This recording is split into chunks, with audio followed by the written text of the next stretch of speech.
Bonsoir, mes amis. Welcome, everyone. Thank you for being here. Happy Easter. This is a celebration. It's a great time to be alive here on the planet. I took some online courses last week on learning how to play the piano, so here goes.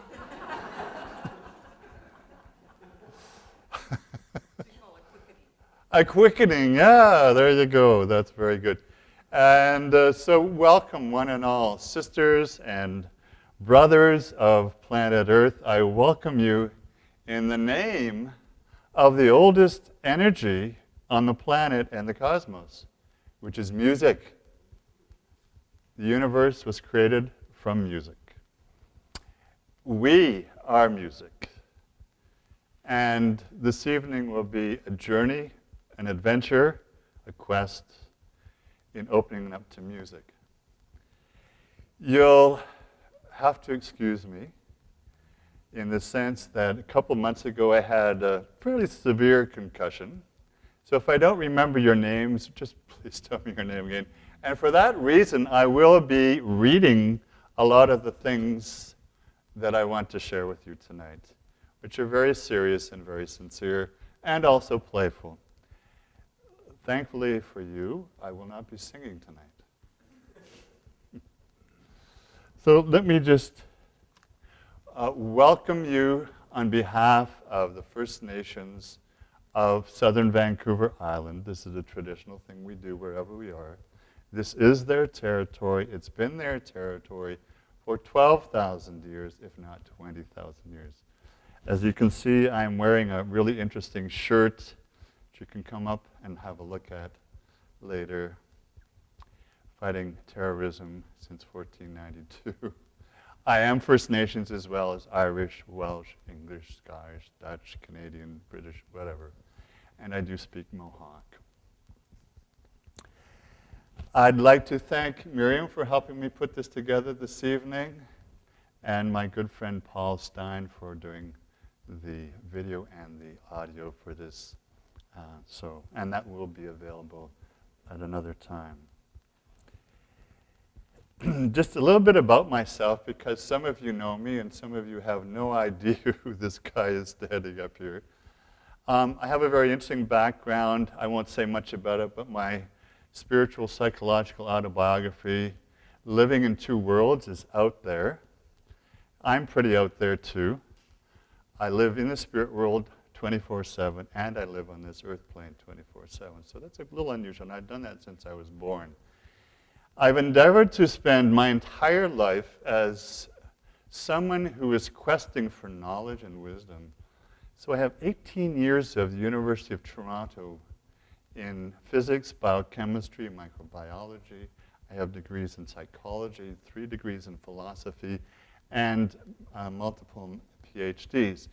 I'm a neuroscientist, and also I'm a moral philosopher, and I'm interested in social change and history and the great ways we can become true divine human beings in dealing with this mess that we have here on the planet today. So all of these issues, including social justice, are very close to my heart. I'm also a psychohistorian, so I look over all cultures and civilizations, ancient and modern, to try to figure out what we humans have been doing all this time, where we are now, and what we can do to make it better for our descendants to come, and for all our relations, the Earth Mother and all our animals, plants, and trees. Here's a quote from Rainer Maria Rilke I'd like to share with you. "You already own the costly elixir that will heal you. You only have to use it." Inside every one of you is the healing power that will awaken you to whatever you need at this time. Some of you, especially the young ones, are still searching. Of course, we're all young in some ways, aren't we? For their true career, their true path, their true visionary adventure or quest. And yet, to all of us, I say, because some of you that I know are changing, leaving jobs, careers, I'd say, go into your heart and look around you. What needs doing and supporting on the planet today? use the outer environment to show you what you can do to make this a better place for yourself and for your family. I've given a lot of these kind of dream quest, vision quest, mythological stories in private workshops that would be a whole weekend or sometimes 4 years in one case. This is the first time I'm doing it in public, and it's sort of its inauguration, so please be kind with me. And forgive me if I make mistakes on the piano, because my brain and hand are going, what's that chord again? So I'm still getting over all of this concussion bit. Nevertheless, it's my wish and goal that we all become inspired through music. And how many of you actually sing or play an instrument? Just put your hand up. Okay, so that's like 2/3 of everybody here. Good, awesome, wonderful. What I'm going to present to you tonight, it's a bit of talking and then some music and back and forth and back and forth. I'll get into that in a moment. And it really is based on Carl Jung, the great psychologist, and his notion of the collective unconscious, the shadow, and the importance of dream symbols and mythology, your personal mythology, to create a life for yourself that's definitely meaningful. And also Joseph Campbell, who was a personal mentor of mine. Many of you know Joseph Campbell. Transformations of Myth Through Time, all his great work. I knew him in the 70s and 80s quite extensively, and so I feel like in some ways I'm honored to be able to follow in his footsteps even just a tiny bit. I'd like to suggest that there is no mythology left on the planet today. Religions are dying. And I'm going to just say that's a social scientific statement. And many things have lost their meaning and their symbolism and their power in all the indigenous cultures of the world and in the first world. The empires are fallen. They're fighting it out for the last little battle in the sand pit. And what is required of each one of us right now is that we all become heroines and heroes in our own life. That is a calling, no matter what you end up doing in practical terms in your life, we all are called to be heroes and heroines in our life. And I just want to mention a very few that are very close to my heart, and some of them you probably will know. And these are people I know very well and have met. The first one I want to mention is Dr. Viktor Frankl, the great psychiatrist, who I met when I was 16 years of age at Massey Hall in Toronto when he spoke to a sold-out crowd. It was so packed, I had to sit on the stage with him, beside him, in the chair right beside him. He was in his 80s at the time and blind. Dr. Viktor Frankl was in Auschwitz. He there lost to the concentration camps and to the ovens his wife, his father, his mother, his children, all his relatives, and all his friends. And he alone survived and set up a psychological study called logotherapy, or the search for meaning. And it's all based on hope and love. Brilliant man, humble man. He's no longer with us, but he, of course, is in spirit. That inspired me to become a psychologist and a social scientist, looking at good and evil. There are a few others I just want to mention. Tashunka Witko, whose name is Crazy Horse. Goyatle, whose name is Geronimo. These are individual men. The first one is Lakota Sioux. The second one is Chiricahua Apache, who, in my native way, having trained in the native ways since I was a very young boy of 6 years of age, and having given many sweat lodges and vision quests that I've led over my lifetime through the training of these great spiritual native masters. So I want to give it back to them because we're all native to the earth. Every one of us has red blood. And so in some ways, the reimagining of our planet today will be through a re-engagement with Dendrea, the white buffalo calf woman, and Mother Earth, and as we say, all our relations, meaning all the animals, plants, and trees, and rocks and minerals. And so, on honoring them, I'm inspiring you, hopefully, to connect with many of the great First Nations and Indigenous masters from around the world, not just on Turtle Island. Also, putting these all in a row here, Tolstoy, who arguably is one of the greatest writers of all time and social activist, whose greatest and last book, which very few people know, is The Kingdom of God is Within You, where he talks about if you want to find the Christ center in your life, it's within your heart. Who inspired Gandhi. I've recently reread the letters between Tolstoy and Gandhi, who brought down the British Empire for India. And Martin Luther King Jr. and the Civil Rights Movement. This evening I'll be playing a couple of the great songs from the American Civil Rights Movement. And lastly, and certainly not least, is Nelson Mandela.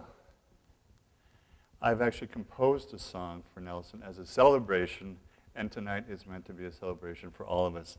One man, again, one woman or one man who changed history. There's only about 30 in the last 5,000 years. And I'm looking at every one of you, no matter who you are, no matter who you think you are, every one of you can be a visionary leader and world changer when you take the inner journey. And maybe that's why you're here. Because you know that you can be that visionary leader. All you have to do is soar like the eagle, which is an acronym for surrender, open, allow, release your ego. We'll get to that shortly. You have to kill the ego, actually. And it's reborn with your soul, your transcendent soul. So Nelson Mandela, among many things, was a man who searched for self-determination through 27 years in prison, and he always was keeping to the higher road, being loving, being hopeful, keeping the faith. And every one of us, no matter how tremulous and troublous these tipping point times are now, and they will be getting more to a tipping point soon, I'm sure, we can hold strong when we do the inner journey. And lastly, just to mention that, of course, for me personally in my life, my connection to all the great spiritual teachers from the Muslim tradition, the Jewish tradition, the Christed tradition, the Jain tradition, the Hindu tradition, and the Buddhist tradition, and the Chinese tradition. So Jesus, Buddha, Lao Tzu, all of these great people have inspired me deeply in my personal life. So this presentation, which, as I say, is the first of many, I'm looking forward to sharing this with more people. It seems to be my path. It's to find yourself as a noble hero of the Spirit. That's actually a quote from a mentor of Martin Luther King. Now, there's two sides to our human nature, which I think we all understand really deeply.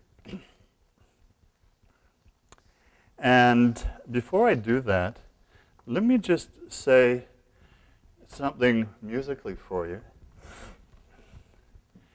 Some of you will recognize this song immediately, and others maybe not so.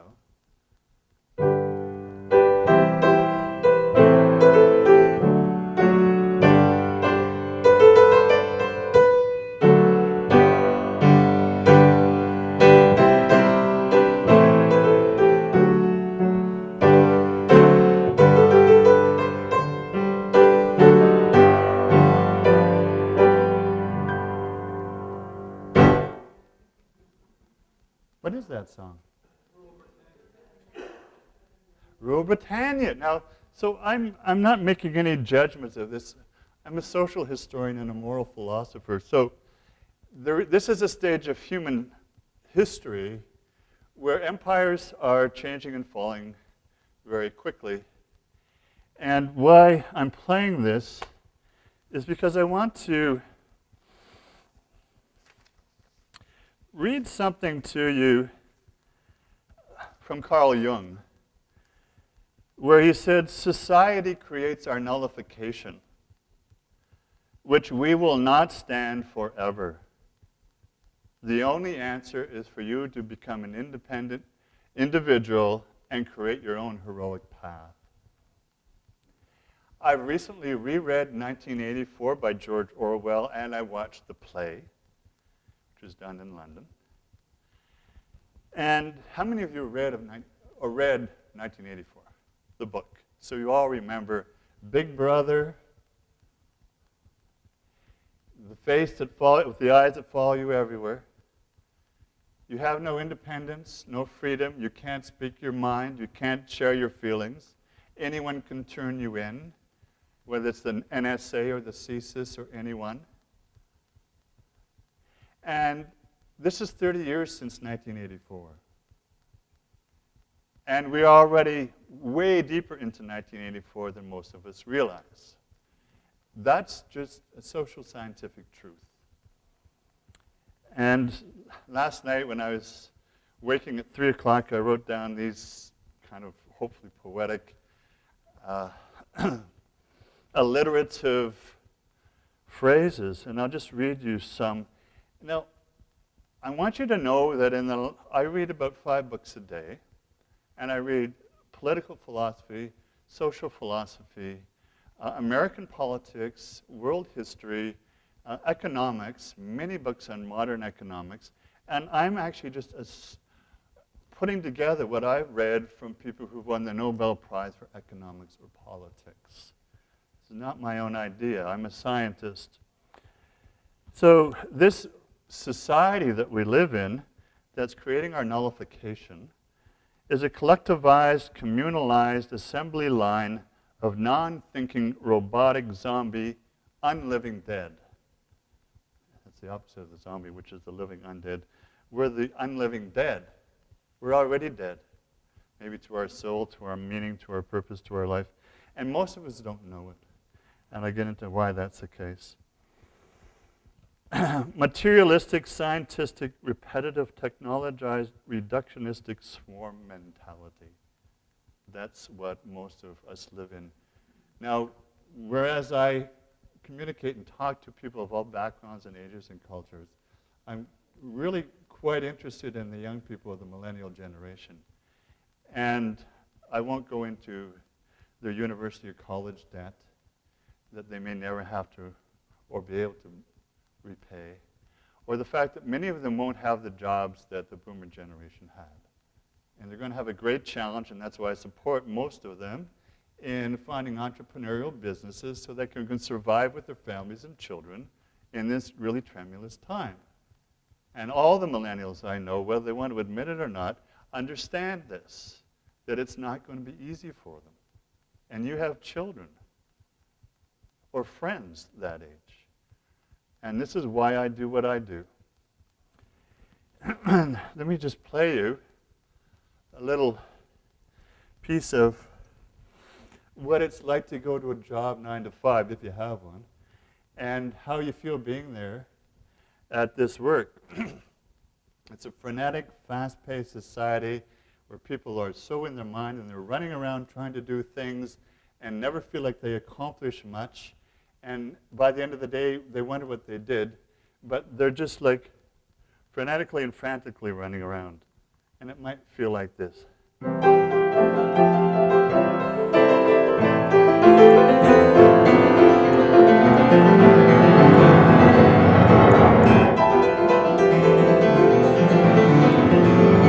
Next day.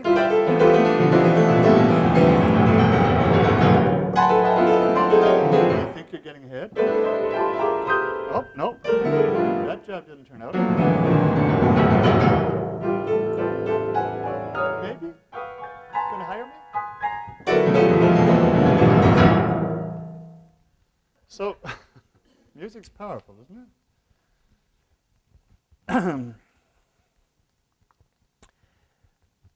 We're in a socioeconomic, political, mindless, replicating Borg of business as usual.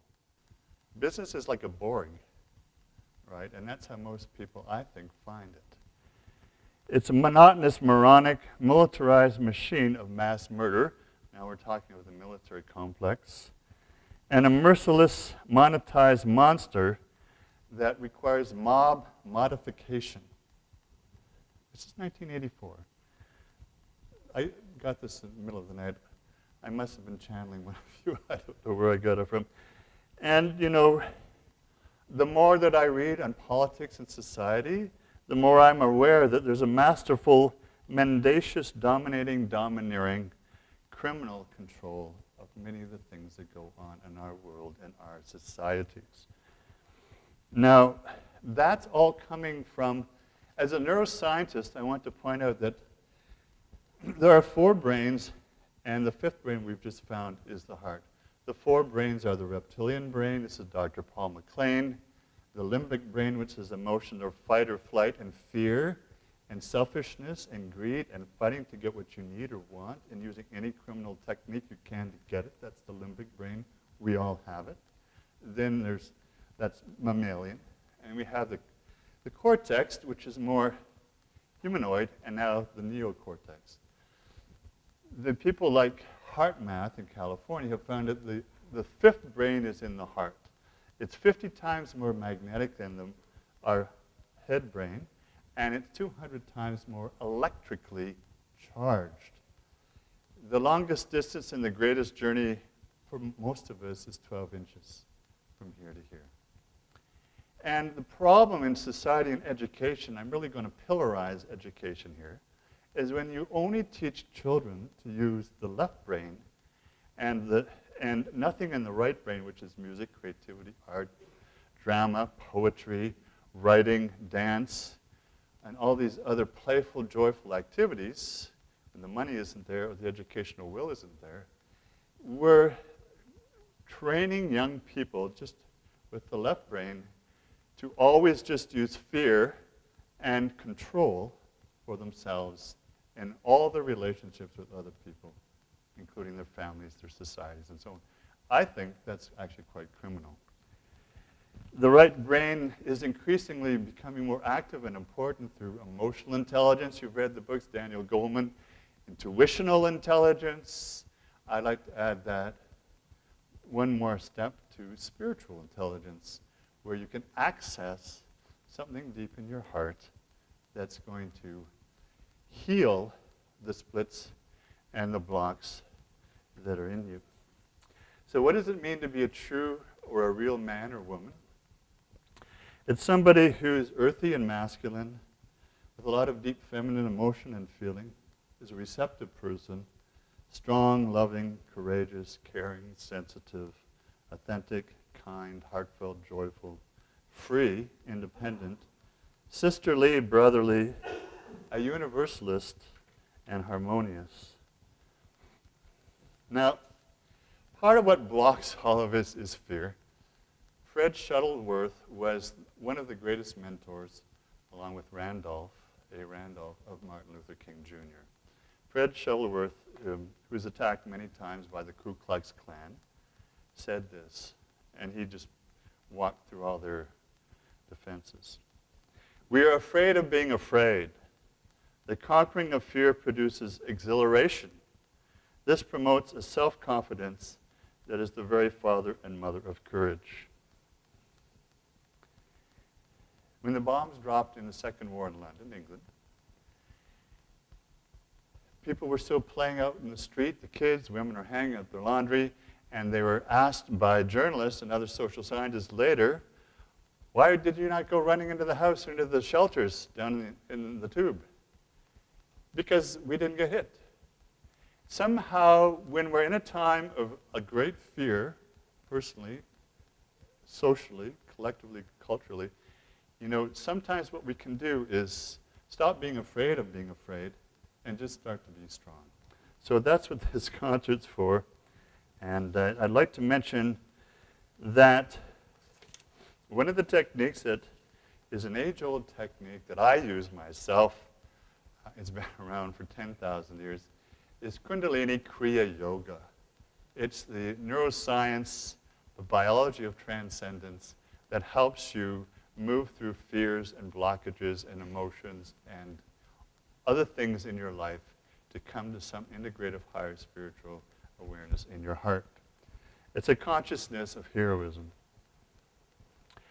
All right, so we have 3 parts to the evening, going back and forth and mostly musical, in which the first part is a departure from the social collective imperative where you were forced to fit into society. It's a mandatory thing that you fit into society according to the society itself. A hero, heroine need to depart. The second step is the initiation, whether it's in the native tradition as a series of vision quests or sweat lodges, or in yoga and meditation in the Western, previously the Hindu tradition, or the Buddhist tradition. And there are many other ways of finding initiations, certainly through psychotherapy. And your own healing crisis will bring that initiation for you, and that's a good thing. And then the final of the 3 stages is when you come back to the world, having gone through this initiation, and you're strong, and you stay strong, courage, love, strength, devotion, and love in action. So, a couple of weeks ago, I woke up in the middle of the night with this song, which is just a little ditty. And one of the most important things in life for people who are pleasers, who like to please everyone else and never do much for themselves, is you need to learn to say no. I heard a few people smile or laugh or gasp at that one. So yes, just learn to say no. If you're on your own path, and you all need to be, each one of us needs to be, you need to learn to say no in a kind, open, strong way. So here's a little song that's about get up, stand up for your rights, so to speak. It's all musical.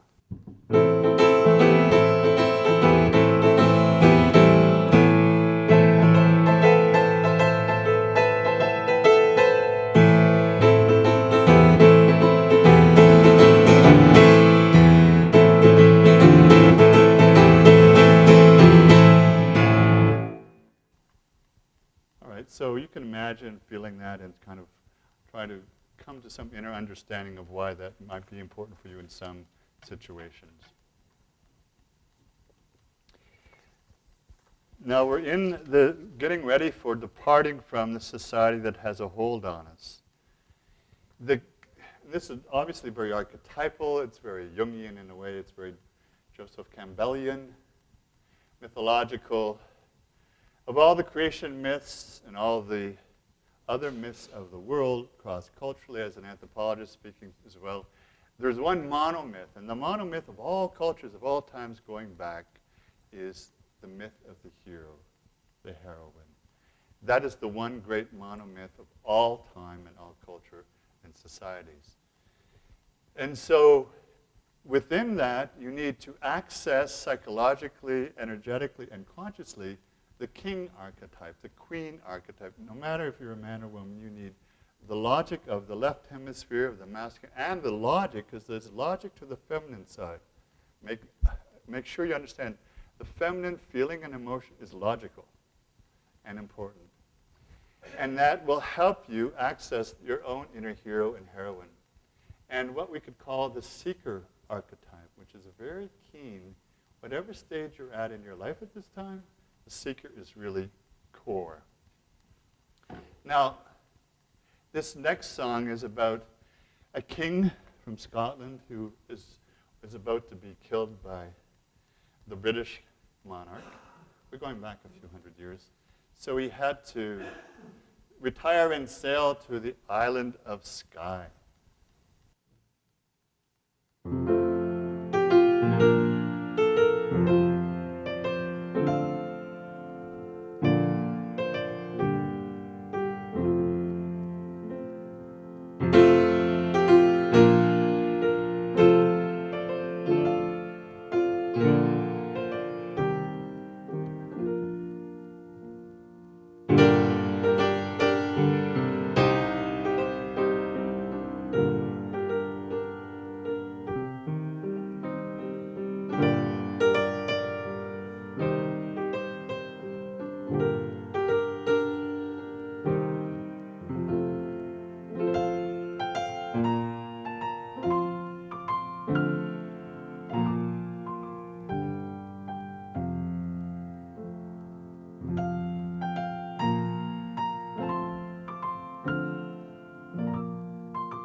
preparing to leave society to go on your own individual journey. And we've all done that various times in our life. In every part of our life cycle, we need to do more of it. You know, and I'm encouraging you as you listen to the music to go into your feelings, because music is the way to open the heart and open the mind and find your inner path. The next song talks about some loneliness of a person. And here's some of the words from the song. My childhood days bring back sad reflections of happy times I spent so long ago. My childhood friends and my own relations have all passed on now like melting snow. So there's many times in our lives where this happens to us through loss of one kind or another. But when you're actually taking the heroic path to move beyond society to find your own unique way, you often will have to confront your loneliness. And this is a song about that. I'm sure many of you will know this song as well.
Now, as your life carries on, you will want to descend deeper and engage the deeper part of your journey and your own adventure and go into the great mystery, because the universe and our being human is a great mystery. And you can choose to descend into it. Carl Jung used to say, where your pain and suffering is great, and we all suffer every day in different ways for different reasons at different times. Where your pain and suffering is great, don't just stick your little toe and go, ooh. Jump right in and go to the middle of the pain and see how it will transform you and bring you eternal life. That's also a quote from the Gospel of Thomas by Jesus. And Joseph Campbell used to say, I still remember him acting this out, he used to say, when you know that you're falling off a cliff, don't just shrink back and try to grab onto the cliff again and just stop the process. Make a swan dive out of it. Just go for it and just dive down into your depths to find your deliverance and your divinity. This is a song that I wrote about this.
Now, the next song, some of you may know from the Civil Rights Movement, but it's sung around the world. And I'm suggesting that it's a call from the Earth Mother, from our ancestors, many 2 million of years we know of at least, and all our animal relations to come to understand the oneness of what we are together and what we can do. I'll read the words and then I'll play the song. Well, well, well, who's that calling? Well, well, well, hold my hand. Well, well, well, night is a fallen. Spirit is a moving all over this land.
So, whether you lost your job, or whether you got really sick, or whether a close friend left you, or someone died in your life, all of which we all experience all the time, or a pet left and died, or whatever, we need to take sincerely what these experiences are so we can heal and learn and transmute these, which is what a hero, a heroine does in their life. And whatever symptoms you have, mental or emotional symptoms, these are just symptoms.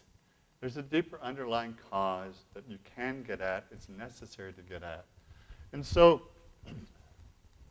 anything that happens in your life is simply a call. And most people don't listen to the calling of their physical body, and then they can get ill. We all do that. I've done that many times. Or our mind is speeding around, and we never learn meditation to slow our mind so we can actually get something productive done with our day. And our emotions are wrapped up in fear and anger and road rage, even in Victoria. And we then yell at the ones we love the most and who care for us the most. Now, I know none of you in this room have ever had any of those experiences. That's all right, I have. So I'm owning up. And you know, part of the thing about being a hero is you need to be open, keep it real, be authentic, be vulnerable, and just say it the way it is. This next song is by my favorite composer, Ralph Vaughan Williams from England, and it's a song one of the 5 mystical songs he wrote. It's called The Call. So what this means is, I'm going to read you the words. It's a poem he did not write, but he put it to music. And I'll stand up and I'll read these for you. The Call. Come my way, my truth, my life. Such a way as gives us breath. Such a truth as ends all strife. Such a life as killeth death.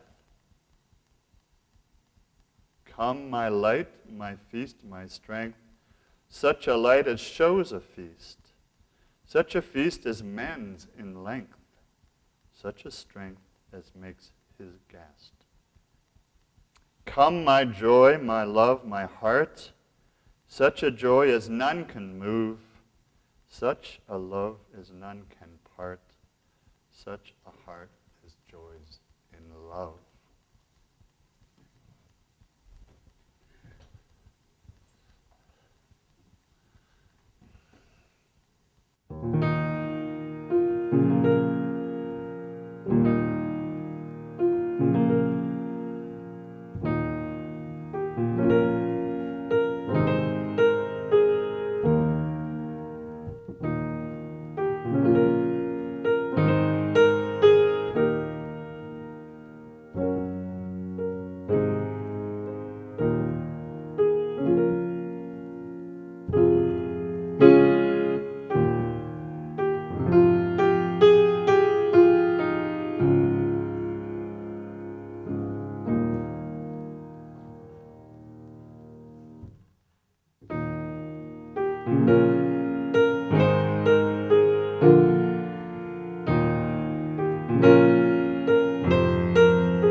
When you take the path of your own journey, individuation, independence, then what can happen is you have a longing for love, past love, present love. And so this next piece, some of you will know, and the feeling of all this, I think, speaks for itself.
last piece, for the first part, which is Departure, is actually taken from the second piano concerto by Dmitri Shostakovich, who was a well-known Russian composer during the time of Stalin.